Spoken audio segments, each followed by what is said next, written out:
তোমাদেরকে আজকে একটা প্রাদেশিক রান্না শেয়ার করছি। রান্নাটির নাম লখনৌই মশালা চিকেন কারি। নামটা বড় কিন্তু ইনগ্রেডিয়েন্টস খুব সোজা। এখানে আমার বড় বড় করে পিস করে আমি 1 কিলো চিকেন নিয়েছি।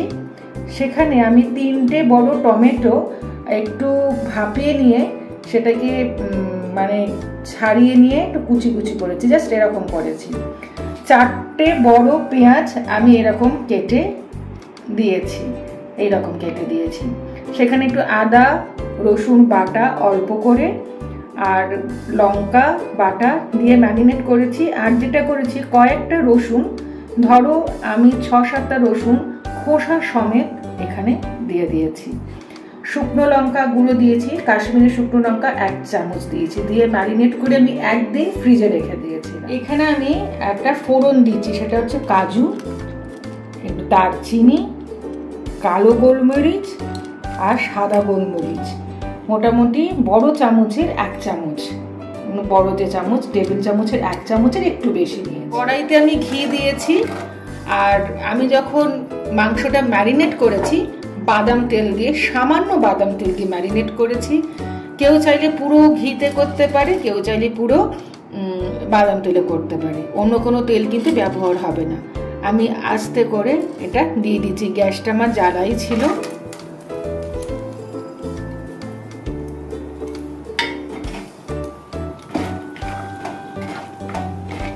মশলা সুন্দর সুবাস বেরোলে আমি চিকেন ম্যারিনেট করা চিকেনটা দিয়ে দেবো। সাধারণত লখনৌই কথাটার সঙ্গে আমরা খুব পরিচিত বিরিয়ানি, লখনৌই ঘরানা, তাই সকলের মনে হতে পারে খুব রিচ। এটা খুব একটা রিচ নয়, কিন্তু খেতে উপাদেয় হয়। মোটামুটি ঘরোয়া ইনগ্রেডিয়েন্টসে রান্নাটা হয়ে যায়। এটা মাটন দিয়েও করতে পারো, মাটন দিয়ে করলে একটু আগে মাটনটা সিদ্ধ করে নেবে।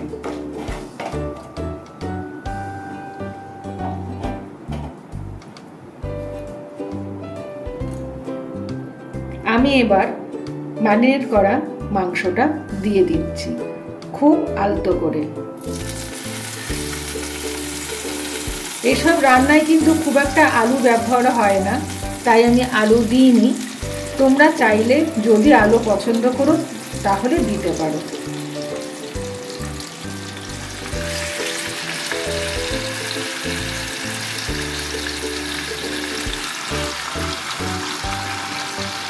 হলুদ দিয়েছি পরিমাপ মতো, নুন দিয়েছি পরিমাপ মতো, আর ধনে গুঁড়ো দিয়েছি, আর কিছুই তেমন দিইনি।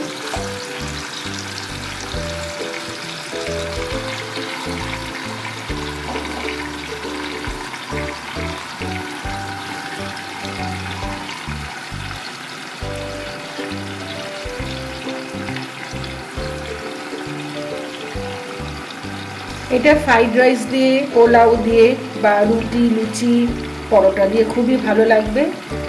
এটার একটা বিশেষত্ব হচ্ছে এটাই কিন্তু খুব একটা জল পড়বে না। আমি এই জুসটা পরে দেব।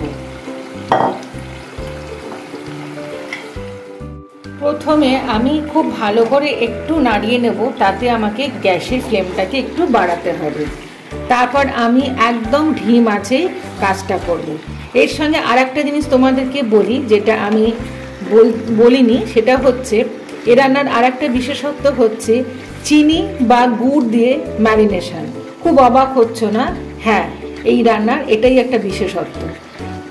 আমার কাছে চিনি নেই, যাদের কাছে চিনি আছে তারা এই মাংসের সঙ্গে মানে যখন ম্যারিনেশন করবে একটু চিনি দেবে। ধরো 1 কিলো মাংসেতে বড় চামচে 1 চামচ দেবে। যদি মনে করো যে চিনিটা একটু কম দেবে তাহলে কম দিতে পারো। আমি তো চিনি ব্যবহার করি না, তোমরা জানো। আমার কাছে যে ঝুড়ো গুড় থাকে ডাস্ট, সেই আমি 1 চামচের 1/2 চামচ দিয়েছি। শুনে মনে হতে পারে মাংসে মিষ্টি দিয়ে, তাহলে মিষ্টি মিষ্টি, একদমই না।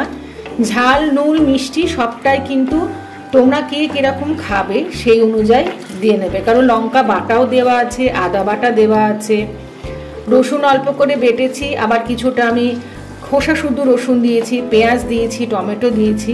তাই ওইটুকুনি ম্যারিনেশনে চিনিটা কিন্তু যায়, মানে এই রান্নার বিশেষত্ব। তাই যারা বাড়িতে চিনি দেবে তাদের পরিমাপ মতো দেবে। আর আমি যেহেতু চিনি ব্যবহার করি না তাই আমি গুড় দিয়েছি। খুব ভালো করে একটু আমি এখন কষাচ্ছি, দিয়ে আমি ধিম আছে রান্নাটা করব। আমি 10 মিনিট নাড়ানোর পর ঢাকাটা দিয়ে দিচ্ছি। আর ম্যারিনেশনের যে জুসটা সেটা আমি পরে দেবো। এটায় কিন্তু কোনো জল আমি ব্যবহার করছি না। একটা জিনিস তোমাকে শেয়ার করছি, আমার এই কড়াইটাতে ফুটো আছে। এই ফুটোটা আমি গন্ধটা যাতে না বেরিয়ে যায় আমি লবঙ্গ গুঁজে দিচ্ছি,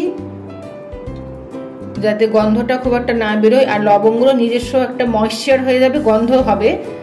যাদের এই রকম কড়াই নেই তারা এমনি দিতে পারবে, মানে অ্যাকচুয়ালি হচ্ছে যে ভেতরের যে ফ্লেভারটা যেটা না বেরিয়ে যায়। আমি এখানে একটা লবঙ্গ দিয়েছি, ওটাকে আমি বন্ধ করে দিয়েছি। আমি ঢাকাটা খুললাম, আমি যে জুসটা ছিল সেটা দিয়েও দিয়েছি। মাঝখানে এসে ফ্লেমটাকে একটু বাড়িয়েছিলাম। আমি এইরকম একটা ঝোল ঝোল রাখছি, ঝোলও ঠিক না, ম্যারিনেশন থেকে জুস বেরিয়েছে এবং ঘিটা ওপরে উঠে এসছে। এই প্রসঙ্গে বলে রাখি, আমি কিন্তু এর সঙ্গে গরম মশলাও ম্যারিনেশন যখন করেছি আমি দিয়েছিলাম। আমি পরিমাপগুলো সবই লিখে দেব। এইবারে যেটা করব, আমার মাংস কিন্তু সিদ্ধ হয়ে গেছে, এই দেখো সেদ্ধ হয়ে গেছে। কেউ চাইলে আরও টানিয়ে নিতে পারো, তবে ভাত খাওয়ার জন্য বা ফ্রাইড রাইস খাওয়ার জন্য একটু এরকম মানে ঝোল ঝোল রাখলেই ভালো। তবে যদি লুচি পরোটা খাও তাহলে আরও কমিয়ে নিতে পারো ঝোলটা। এবারে যেটা দিচ্ছি আমি কোকোনাট মিল্ক দিচ্ছি, এবং সেটা মানে ডাইলিউট করিনি, এবং থিকার কোকোনাটটা দিচ্ছি, এবং আমি অল্পই দেবো, খুব বেশি দেব না। দেখতে খুবই সুন্দর হয় এবং খেতেও অপূর্ব হয়।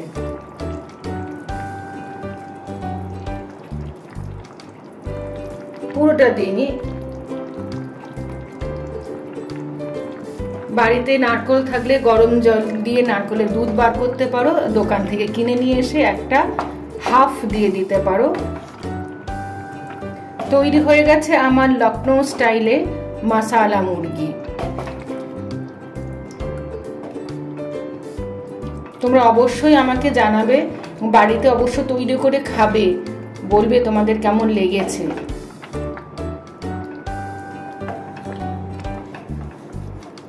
বাংলার রান্নার পাশাপাশি আমি মাঝে মাঝে একটু প্রাদেশিক রান্নাও দিয়ে থাকি। সেই রকমই আরেকটি রান্না লখনৌ স্টাইলে, মানে লখনৌ ঘরানার মশলা মুরগি। তৈরি হয়ে গেছে আমার আরও একটি প্রাদেশিক রান্না লখনৌ ঘরানার মশলা মুরগি। তোমরা অবশ্যই জানাবে তোমাদের এই ধরনের রান্না কিরকম লাগছে। বাড়িতে অবশ্যই এটা বাড়িতে ট্রাই করবে।